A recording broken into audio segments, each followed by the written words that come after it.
శ్రీమన్నారాయణుడు పాపకర్ములైన చేతనులను ఉద్ధరించటానికి ఎన్నో అవతారాలు ధరించాడు. అయినా చేతనులలో పాపచింతన తగ్గలేదు. పరమాత్మ వైపు మనస్సు మల్లలేదు. ఆయన ఎంతో వ్యాకులపడి తన దివ్యాయుధాలను తన అంశలుగా ద్రవిడ దేశంలో ఆల్వారుల రూపంగా అవతరింపచేశారని ముందే మనం చెప్పుకున్నాము. ఆ ఆల్వారుల పరంపరలో ఆవిర్భవించిన తొండరడిప్పొడి ఆల్వారులు ప్రముఖులు. వైకుంఠంలో వేంచేసి ఉన్న శ్రీమన్నారాయణుని తిరుమేనిని అలంకరించి ఎప్పటికీ వాడిపోని ఎన్నటికీ పరిమళాలు వీడిపోనిది వైజయంతి మాల. ఆ వైజయంతి మాలాంశమే శ్రీ తొండరడప్పొడి ఆల్వార్లు. వీరినే భక్తాంగ్రి రేణువని కూడా పిలుస్తుంటారు. భగవానుడైన శ్రీమన్నారాయణమూర్తి సేవలో తన జీవితాన్ని అంకితం చేసిన పరమ భక్త శిఖామణి. ఆల్వారుల జీవితము, వ్యక్తిత్వము, నడవడి, అనన్య భక్తి తత్పరత అందరికీ ఆదర్శవంతమవుతుంది. మనం మన పూర్వీకుల చరిత్రలు, గాథలు తెలుసుకొని వారి దారిలో నడవడానికి ప్రయత్నించాలి. వారి బోధనలను ఆకలింపు చేసుకోవాలి. జీవులమైన మన స్వస్వరూపమేమిటో తెలుసుకోవాలి. వారి జీవిత విశేషాలు మనలో ఏమాత్రం స్ఫూర్తిని కలిగించినా చాలు. మనం పరమాత్మకు చెందినవారమే. అలాగే పరమాత్ముడైన శ్రీహరి మనకు చెందినవాడే. మన భవబంధ విమోచకుడు ఆ శ్రీమన్నారాయణుడే అని దృఢ వ్యవసాయ చిత్తంతో వ్యవహరించాలి. ఎంతటి భక్తులకైనా పరమాత్ముడు ఏదో ఒక పరీక్ష పెట్టి లీలా వినోదం చేస్తాడని మనం అనుకుంటూ ఉంటాము. అలాంటి అనివార్యమైన సంఘటన శ్రీ తొండరడప్పొడి ఆల్వార్ల జీవితంలోనూ జరిగింది.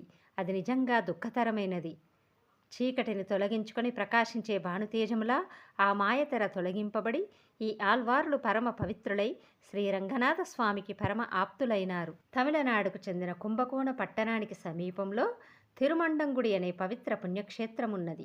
ఆ గ్రామంలో నివసించే పురశూదుడనే ద్విజోత్తముడు సతీ సమేతంగా తీర్థయాత్రలకు బయలుదేరాడు.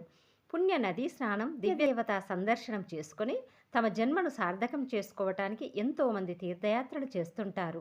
ఆ పవిత్రమైన ఆచారం నేటికి కూడా అనుచానంగా వస్తున్నది. తీర్థయాత్ర సందర్శనం ప్రతివారు చేయతగ్గ ఉత్తమ కర్తవ్యం. తమ ఈప్సితాలు నెరవేర్చుకోవటానికి ఎంతోమంది చేస్తుంటారు. ఈ పురచ్చూదుడు కూడా దక్షిణ దేశ తీర్థయాత్ర సాగిస్తూ ఆయా దివ్య దేశాలలో వేంచేసి ఉన్న పెరుమాళ్లను సేవించుకుంటూ తిరునారాయణపురం చేరుకున్నారు. ఇది ద్రవిడ దేశంలో ఒక పుణ్యక్షేత్రం. కర్ణాటకలోనిది కాదు. ఈ తిరునారాయణపుర దివ్య సన్నిధికి ఒక ప్రత్యేక స్థానమున్నది. ఈ స్వామిని బ్రాహ్మణ దంపతులు తమకి సత్సంతానం అనుగ్రహించమని ప్రార్థించారు. వారి ప్రార్థన ఆలకించి స్వామి సాక్షాత్కరించి మీకు త్వరలో మంచి సంతానం కలుగుతుందని వరం అనుగ్రహించి అంతర్ధానమైనారు. ఆ దంపతులు తిరిగి తమ నివాస స్థలం తిరుమండంగుడి చేరుకొని పరాత్పరుని వరం నిజం ఎప్పుడవుతుందా అని 1000 కళ్ళతో ఎదురుచూడసాగారు.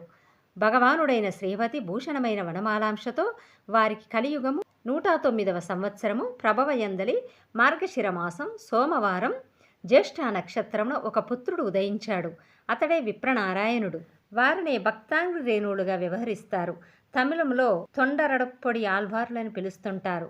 ఆల్వారులకు సేన మొదలయ్యారు వైకుంఠం నుండి విచ్చేసి చక్రాంకితాలు చేసి తిరుమంత్రార్థము కృపచేసి వెళ్లారు. శ్రీ వైష్ణవుడైన విప్రనారాయణుడు తన తల్లిదండ్రులు ఎన్నోసార్లు వివాహ ప్రసక్తి తెచ్చినా వద్దని నిరాకరించి శ్రీరంగ క్షేత్రం వేంచేసి అక్కడే స్థిర నివాసం ఏర్పరచుకున్నాడు. పెరియాల్వార్ల వలనే వీరు కూడా ప్రతిదినము శ్రీరంగనాథ స్వామికి పుష్పకైంకర్యం చేసుకోవాలని నిర్ణయించుకొని కావేరీ నదీ తీరంలో ఒక సుందరమైన వనవాటిక ఏర్పాటు చేసుకొని అందులో రకరకాల పూల మొక్కలను పెంచేవారు. తానే స్వయంగా పూలమాలలు కట్టి రంగనాథులకు అర్పించేవారు. ఐహిక విషయవాంఛలపై తీవ్ర వైముఖ్యాన్ని వ్యక్తీకరిస్తూ సదా శ్రీరంగనాథ స్వామిపై మనస్సును ధ్యానమగ్నం చేస్తూ ప్రతిదినము శ్రీరంగక్షేత్ర పురవీధుల్లో భిక్షాటనం చేసేవారు. ఆ భిక్షాటనంలో తనకు లభించిన దానిలో తాను కొంత భుజించి మిగిలినది ఇతర భాగవతోత్తములకు సమర్పిస్తూ సాధుజీవనం గడిపేవారు. శ్రీరంగనాథ స్వామిపై విప్రనారాయణులకు ఉన్న అనన్య భక్తి తత్పరత అవిభాజ్యమైనది. మనం ఎప్పుడైనా మానసికంగా శారీరకంగా అలసినప్పుడు ఏదైనా అందమైన తోట కనిపించినప్పుడు అక్కడికి వెళ్ళి ఆ అందచందాలు చూసి మనలో అంతకుముందు కలిగిన శ్రమను మర్చిపోయి ఒకంత విశ్రాంతిని స్వాంతనను పొందుతాము. అది ప్రకృతిలో ఉండే సహజమైన గొప్పతనము. అందులోని రామణీయకత మనకి ఎంతో ఉపశాంతిని కలిగిస్తుంది. ఇక్కడ కూడా అదే జరిగింది. కానీ దేవదాసీలు విప్రనారాయణుల వనవాటికను సందర్శించినప్పుడు అనుల్లంఘనీయమైన ఘటన ఏర్పడడానికి దారితీసింది. అది పరమాత్ముని లీలా విశేషాలలో ఒక ముఖ్యమైన సన్నివేశము. రూపశిల్పి పరమాత్ముడైతే వాటిలో పాత్రధారులు విప్రనారాయణుడు, దేవదాసి. దేవదేవి అలివేణి ఇద్దరు దేవదాసీలు. దేవదేవి తన సహోదరి అలివేణితో రాజుగారి సభలో నృత్యం చేసి తిరిగి వస్తుండగా వారికి విప్రనారాయణుల తోట కనిపించింది. అక్కడి నుండి వివిధ పుష్పముల సువాసన వచ్చింది. మానవ సహజమైన కోరిక కలిగింది. ఆ తోటలోకి వెళ్ళి కొంచెంసేపు విహరించి తాము పడిన శ్రమను మర్చిపోవాలనుకుని ఆ దేవదాసీలు ఆ నందనవనాన్ని చూడడానికి తోటలోకి అడుగుపెట్టారు. చూడగానే కరుణ విందు చేసి మనస్సును ఆకర్షించే సుందరమో పరిమళ భరితము అయిన ఆ తోటను ఎవరు నిర్మించారోనని అనుకుంటుండగా వారికి అద్భుతమైన నిర్మలమైన తేజస్సుతో వినూత్న కాంతులీనుతూ తొండరడిప్పొడి ఆల్వారులు కనిపించారు. వారి అతిలోక బ్రహ్మ తేజోతిశయానికి ముగ్ధురాలైన దేవదేవి, స్వామి, ఎంత అందంగా ఉన్నాయి కుసుమాలు, ఎంత పొందికగా ఉన్నాయి మొక్కలు, వీటికి ఎంత చక్కగా పాదు చేశారు, ఎంతో నైపుణ్యంతో వీటిని పోషిస్తున్నారు అని పలకరించింది. ఈ ప్రాకృతిక సంసారంపై రవంత కూడా ఆసక్తి లేకుండా వీటిపై ఎంతో విరక్తి చెంది కేవలం శ్రీ రంగనాథ స్వామిపై ఎనలేని అనురక్తి పెంచుకున్న విప్రనారాయణులు వీరిని కన్నెత్తి కూడా చూడలేదు. వీరి మాటలపై మనస్సు నిలపలేదు. దేవదేవి ఆల్వారుల ఏకాగ్రతకు భంగం కలిగించాలని శతవిధాల ప్రయత్నించి విఫలురాలైంది. దేవదేవి తాను అవమానించబడినట్లుగా భావించింది. అది గమనించిన ఆమె సోదరి అలివేణి, దేవదేవి, మనం ఆ మహానుభావుడికి నమస్కరించి వెళ్ళిపోదాం. ఆ భాగవతోత్తముడిపై నీ హోయలు విలాసాలు పనిచేయవు, వెళ్ళిపోదాం పద అని హితవచనాలు చెప్పింది. అవమాన భారంతో తల వంచుకొని నడుస్తున్న దేవదేవిలో విపరీతమైన పంతం పెరిగింది. ఏ విధంగానైనా విప్రనారాయణుని తన వశం చేసుకోవాలి. శ్రీరంగనాథుడే తన జీవిత సర్వస్వమనుకున్న ఆల్వారుల మనస్సును తన వైపు మళ్లించి ఒక ఆట ఆడించాలి. దేవదేవునిపైననే అనురక్తిని పెంచుకున్న భక్తాంగ్రి రేణువును తన కొంగుకు ముడివేసుకోవాలి అని ఆలోచించింది. అక్క, ఎప్పటికైనా విప్రనారాయణుడు ఈ దేవదేవికి దాసుడవుతాడు అన్నది దేవదేవి. నీ తరం కాదు దేవదేవి, ఆ పిచ్చి ఆలోచన మానుకో అంది అలివేణి మందలింపుగా. అక్క, 6 నెలల్లో ఆల్వారును నా వశం చేసుకుంటాను. నాకు సాధ్యం కాకపోతే నీకు దాసినై ఊడిగం చేస్తానని దేవదేవి శపథం చేసింది. తన చెల్లెలి మొండిపట్టును తెలుసుకున్న అలివేణి చేసేదేం లేక నిస్సహాయురాలై ఆమెను వదిలేసి వెళ్ళిపోయింది. దేవదేవి ఆ తోటలోనే ఉండి తగిన సమయం కోసం ఎదురుచూడసాగింది.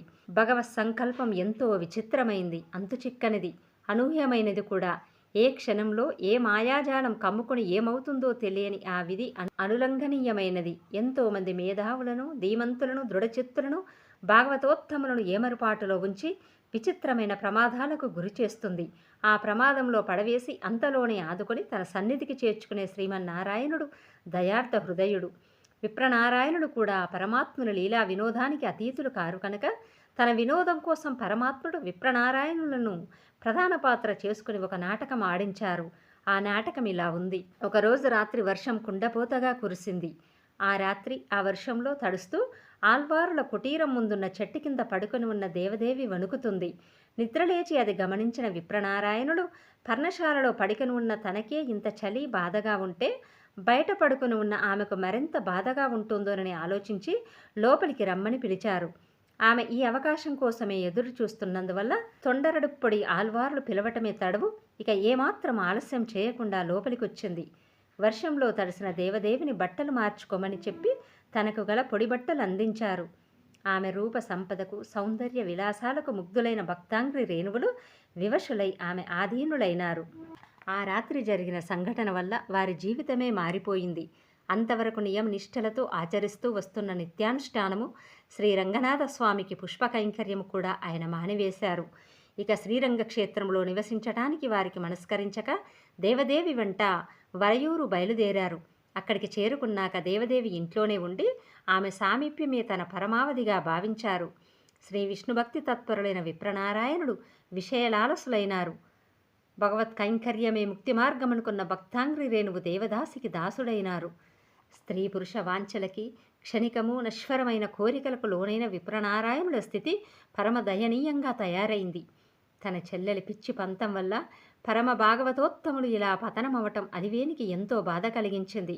వారిని అలా దిగజార్చడం తగదని, అది తీరని భాగవతాపచారమని ఎన్నోసార్లు మందలించింది. ఇది ఎంత విధి విలాసమనుకున్నా పూజ్యుడు ఆరాధనీయుడైన తొండరడప్పొడి ఆల్వార్ల స్థితి ఎంతో వేదన, మనస్తాపం కలిగించే విధంగా ఉంది. ఇలా రోజులు గడుస్తుండగా వారి జీవితం గడవడమే దుర్భరంగా తయారైంది. దేవదేవి తల్లి విప్రనారాయణుని అసహించుకుంది. అంతేగాకుండా తన కూతురుతో నీవు ఒక్కడితోనే కాపురం చేస్తే తమ బ్రతుకులెలా బాగుపడతాయని చెప్పి ఆల్వార్ల వారిని ఇంటి నుండి తరిమివేసింది. అయినా దేవదేవిని వదలలేక ఆమె వియోగం భరించలేక ఆ ఇంటి అరుగుపైనే పడుకున్నారాయన. ఇలా పలు రకాల బాధలు పడుతున్న ఆల్వార్ల కర్మక్లేశం నశించింది. తన పిల్లలకి ఏమాత్రం బాధ కలిగినా లేదా వాళ్ళు వక్రమార్గంలో వెళ్తున్నా తల్లి ఎంతో తల్లడిల్లిపోతుంది. వారి కోసం ఎంతో తాపత్రయపడుతుంది. అలాగే శ్రీ రంగనాయకి తన పుత్ర సమానుడైన భక్తాంగ్రి రేణువుల దయనీయమైన దుస్థితిని చూసి పరితపించిపోయి, స్వామి, భాగవతోత్తముడైన తొండరడుప్పొడి ఆల్వార్లను బాధల నుండి విముక్తం చేసి అనుగ్రహించండి అని వేడుకున్నది.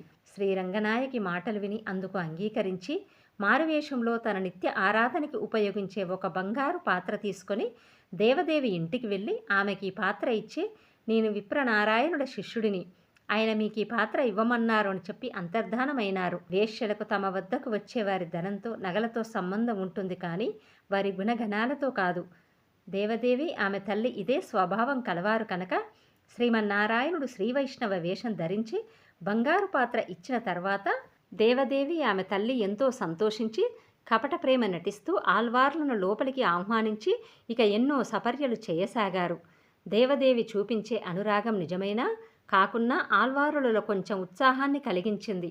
ఇదిలా ఉండగా తిరువారాధన నిమిత్తం ఆలయ అర్చకులు ఆలయ ద్వారం తెరిచి చూశాక అక్కడే ఉండే ఒక పాత్ర కనిపించలేదు.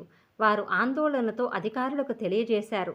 ఆ అధికారులు విచారణ జరపగా బంగారు పాత్ర దేవదేవి ఇంట్లో ఉన్నదని తెలిసింది. భటులు ఆమెను నిర్బంధించారు. ఆమె ఇదంతా నాకేమీ తెలియదని, తొండరడప్పొడి ఆల్వార్లు నాకు కానుకగా ఇచ్చారని తెలిపింది. ఆమె ఇచ్చిన సమాచారం ఆధారంగా విప్రనారాయణులను నిర్బంధించి ఎన్నో చిత్రహింసలకు గురిచేశారు. అది భరించలేక, స్వామి, మీ పరీక్ష ఏమిటో నాకు తెలియటం లేదు, మీ సేవయే నాకు దక్కిన మహాద్భాగ్యమని భావించి పుష్ప కైంకర్యంలో నా మనస్సు లగ్నం చేశాను. అంతటి దృఢచిత్తం కల నన్ను వివశుణ్ణి చేసి దేవదేవిపై మళ్లించారు. ఆ అహీక సుఖాల్లో మునిగి తేలినప్పుడు హఠాత్తుగా వియోగం కలిగించారు. మళ్ళీ నాపై అపార కరుణ కురిపించి ఈ దొంగతనం ఆపాదించారు. నాకే శిక్ష విధించినా సరే భరిస్తాను. నాకు ఈ జీవితంపై ఏమాత్రం ఆసక్తి లేదు, అంతా మీదే భారమని దుఃఖిస్తూ కారాగారంలో అలాగే పడుకున్నారు. ఆ రాత్రి శ్రీ రంగనాథస్వామి రాజుగారికి కలలో కనిపించి అంతా వివరించి బంగారు పాత్రను తెప్పించి ఆలయ అర్చకులకు అప్పగించారు. రాజుగారు అధికారులు జరిగిన విషయం తెలుసుకొని భక్తాంగ్రి రేణువులను ఆదరపూర్వకంగా చెరసాల నుండి విడుదల చేశారు. దేవదేవి తన వల్ల ఇంత ఘోరం జరిగిందని పశ్చాత్తాపపడి పరివర్తన చెందింది. ఆమెలో కూడా జీవితంపై విరక్తి కలిగి సాధుజీవనం గడపాలని నిర్ణయించుకుంది. ఆమె తన శేష జీవితం శ్రీ రంగనాథ స్వామిని ధ్యానించటానికి వినియోగించి ఆలయ ప్రాంగణంలో రంగవల్లులు తీర్చిదిద్దుతూ కోవెలలో ప్రసాదం భుజిస్తూ కొంతకాలం గడిపి పరమపదం చేరింది.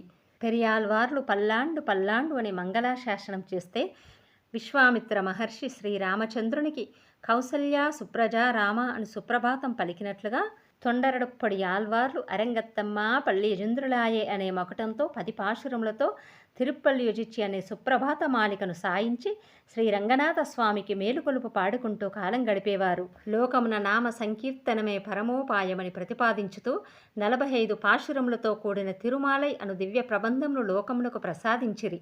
తిరుపతి శ్రీ వెంకటేశ్వర స్వామి తన కొండకు వేంచేయమన్నా ఆల్వార్లు వినలేదు.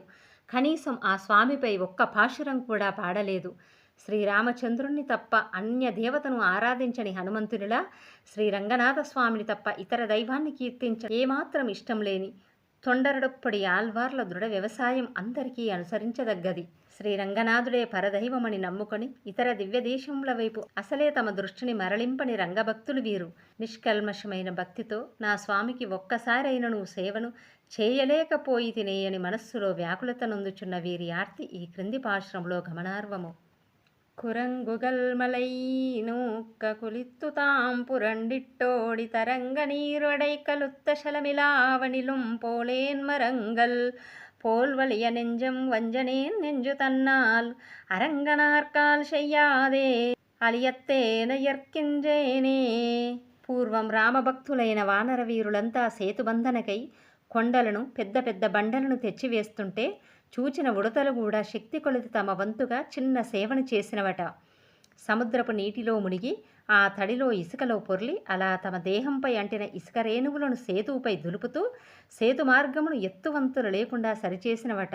ఆ తిర్యక్ జంతువులకు గల స్వార్థరహితమైన పరిశుద్ధ భక్తి అయినా నాలో కలగలేదే.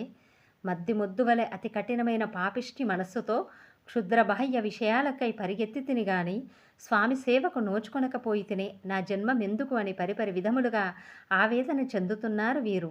తొండరపొడి ఆల్వార్లు తమ శేష జీవితాన్ని శ్రీరంగ క్షేత్రములోనే ఉండి శ్రీరంగనాథ స్వామి సేవలో గడిపి పరమపదం చేరుకున్నారు. జై శ్రీమన్నారాయణ.